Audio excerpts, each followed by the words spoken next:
एक बार फिर से आप सभी का स्वागत है फाइनेंस गुरु के चैनल पर। और लेटेस्ट अपडेट में लेकर आई हूँ ईपीएफओ से आए बड़े अपडेट। प्राइवेट कर्मचारियों की पेंशन और सैलरी में हुआ ज़बरदस्त बढ़ोतरी। तो जो लोग नए हैं इस चैनल पर सब्सक्राइब ज़रूर करिए और ज़्यादा से ज़्यादा इस वीडियो को प्राइवेट कर्मचारियों तक शेयर करिए, जिससे इस नई अपडेट के बारे में उनको पता चल सके। लाइक ज़रूर करिएगा, इससे मोटिवेशन मिलती है ऐसी वीडियो बनाने के लिए। तो चलिए शुरू करते हैं। EPFO update. EPFO employ provident fund organisation ने प्राइवेट कर्मचारियों के लिए कुछ बड़ा ऐलान किया है, जिससे उनकी सैलरी और पेंशन में बढ़ोतरी हो सकती है। यह बदलाव लाखों कर्मचारियों के लिए बेहद फ़ायदेमंद हो सकता है, क्योंकि इसमें उनके भविष्य की वित्तीय सुरक्षा को ध्यान में रखते हुए कुछ महत्वपूर्ण कदम उठाए गए हैं। अगर आप भी प्राइवेट नौकरी में हैं और ईपीएफओ से जुड़े हुए हैं, तो इस वीडियो में मैं आपको इसके बारे में पूरी जानकारी विस्तार से दूंगी। सैलरी और पेंशन में बढ़ोतरी। ईपीएफओ ने हाल ही में एक नई नीति के तहत कुछ महत्वपूर्ण बदलाव किए हैं। इसके मुताबिक कर्मचारियों की सैलरी और पेंशन दोनों में बढ़ोतरी की जाएगी, जिससे उनकी आर्थिक स्थिति में सुधार होगा। खास बात यह है कि कर्मचारी को न्यूनतम दोनों की योगदान राशि को बढ़ोतरी है। क्या है ईपीएफओ का ऐलान? ईपीएफओ ने कर्मचारी के प्रोविडेंट फंड पीएफ और पेंशन योजना में कुछ बदलाव किए हैं।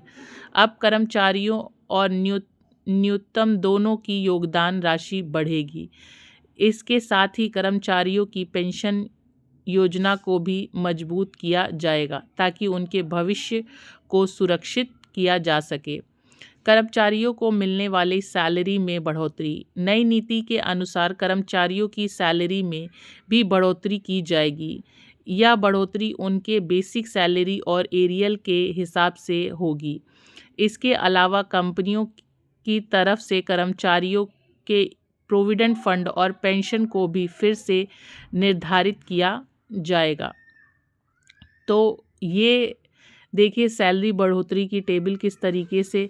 निचले स्तर के कर्मचारियों की 12% बढ़ोतरी होगी और योगदान 8% का रहेगा। मध्य स्तर की 15% बढ़ोतरी होगी और योगदान 9% का रहेगा।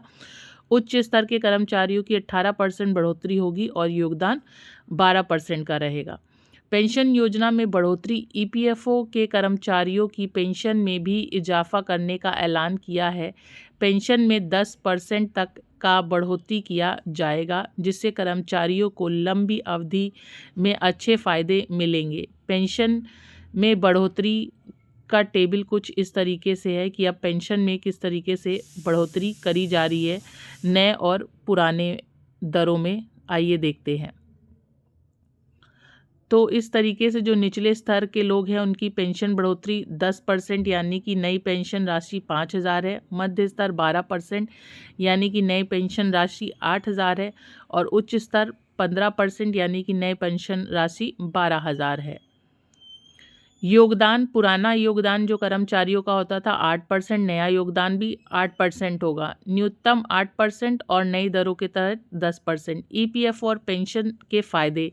ईपीएफ और पेंशन में बढ़ोतरी से कर्मचारियों को कई फायदे मिलेंगे। सेवानिवृत्ति के बाद इन योजनाओं के तहत कर्मचारी को एक सुरक्षित आय का स्रोत मिलेगा। इसके अलावा ईपीएफ खाते में जमा राशि पर ब्याज भी मिलता है और समय के साथ बढ़ता रहेगा। ये ईपीएफओ का यह नया ऐलान प्राइवेट कर्मचारियों के लिए राहत लेकर आया है। सैलरी और पेंशन में बढ़ोतरी से कर्मचारियों को अधिक वित्तीय सुरक्षा मिलेगी। इससे लेकर कर्मचारियों को ईपीएफओ की नई नीतियों को समझकर पूरी जानकारी प्राप्त करनी चाहिए, ताकि वे इसका अधिकतम लाभ उठा सके। यह बदलाव उनके भविष्य के लिए सकारात्मक संकेत है और इससे उनकी जीवन शैली में सुधार हो सकता है। तो वीडियो कैसी लगी कमेंट सेक्शन में ज़रूर बताइएगा। ज़्यादा से ज़्यादा शेयर करिए और लाइक ज़रूर करिए। धन्यवाद।